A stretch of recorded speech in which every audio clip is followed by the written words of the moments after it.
Hey, today I'm going to be talking about Dolores Cannon and her book series, The Convoluted Universe. And just to give a summary of who she is. She was a hypnotherapist in the 1990s and 2000s who would essentially do past life regression, where she would have a client who had some sort of problem that they didn't know how to fix. Usually, like some sort of health problem that they'd gone to doctors and hadn't had any success with traditional medicine. So they kind of go to her, and um, she would see if their problem was coming from essentially from a past life, or some kind of in a more secular sense, something that was not accessible in their current life. Like, so it wasn't some memory or some event that caused whatever problem they have. So they're kind of going outside of their normal experience to see if there's, um, yeah, just kind of something out there somewhere else that is potentially causing the problem that they have in the current moment. And and I think it is kind of important to see the idea of past lives as she's talking about them, to see them as a representation of something that's happening in the current life, rather than a sort of like the really rigid, like the person had a life here, died, and then has the life somewhere else. Because that's like kind of the traditional view of a past life, and unsurprisingly, it leads to kind of a misunderstanding and the general idea that past lives aren't like a real thing. Because a general understanding in that very scientific minded sort of community, because in a scientific way, it just sounds kind of I don't want to say silly, but it's hard to believe that, I don't know, the person died in ancient Egypt and then comes here and is like the same person that died there. And I think in a lot of ways the book presents it that way, but the real kind of the Buddhist understanding of it, if you will, is that in the current life the person has a lot of things going on in their mind or in their body, and certain in this case a certain sickness or like certain things that are going on in their mind can be connected to essentially another life that happened in another place, but isn't necessarily their life. It's sort of the a life that corresponds to a certain part of them, which I think that the distinction is important because it means instead of being like that person's only past life, it becomes a part of like a part of the many past lives that they have had, and kind of opens the idea that they're not in these past life regressions. They're not going back to like their previous life in like a 1, 2, 3 order. They're more just tapping into kind of the reservoir of past lives that they have had, and maybe there's like hundreds of them, and they just happen to find the one that corresponds to the problem that they're having. And and yeah, to get back to what she talks about, Dolores Cannon talks about in her book, the problem they have can usually be like, it can be a pretty severe problem. Like the person has some like a heart arrhythmia, or like they have like an autoimmune disease, and then they go back to this past life and see, oh, the reason I have this disease is because um, one example she has is like the person finds a past life where they were a warrior in like a tribal society,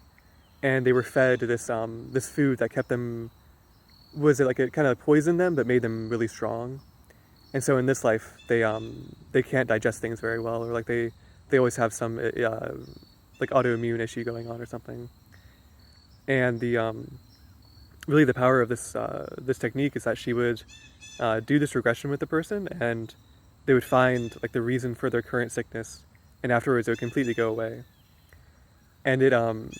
this is why it's very useful to see it as kind of a connection to a part of themselves, because once they find this connection, because it's a really, in this case, is a connection to something that they don't really want.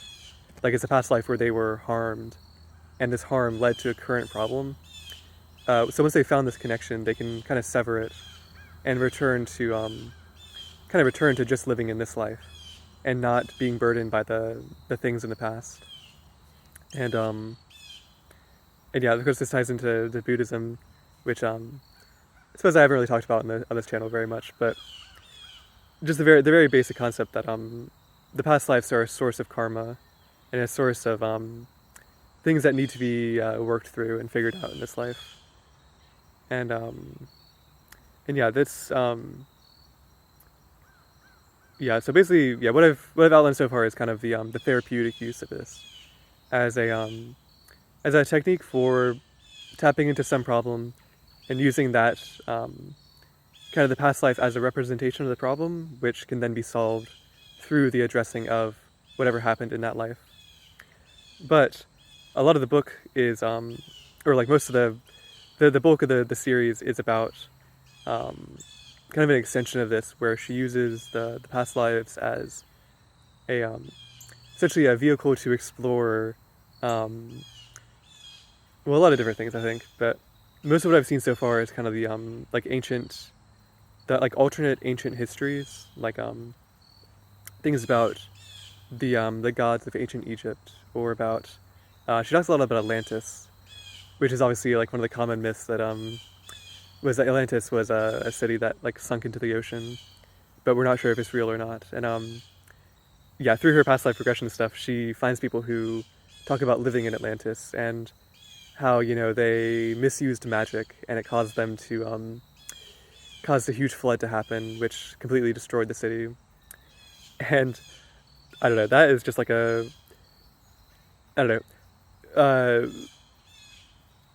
What's the right way to put it? It's like there's so much there that's really interesting, but so much there that's also not something to be believed without a lot of scrutiny, I guess. Because yeah, it gets deep into like kind of the mythos of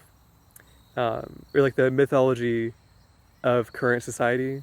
because current society says things in the past were less evolved than things are now, and what she presents is basically the other way around, saying that they had I don't know, very advanced technology, very advanced just ways of viewing the world that we've kind of reverted back to a less advanced way of doing it. So yeah, I don't know how much I'll talk about that stuff because I don't know. I'm not here to. Actually, this is probably a good thing to talk about directly. That I'm talking about things that are kind of not in like the normal culture,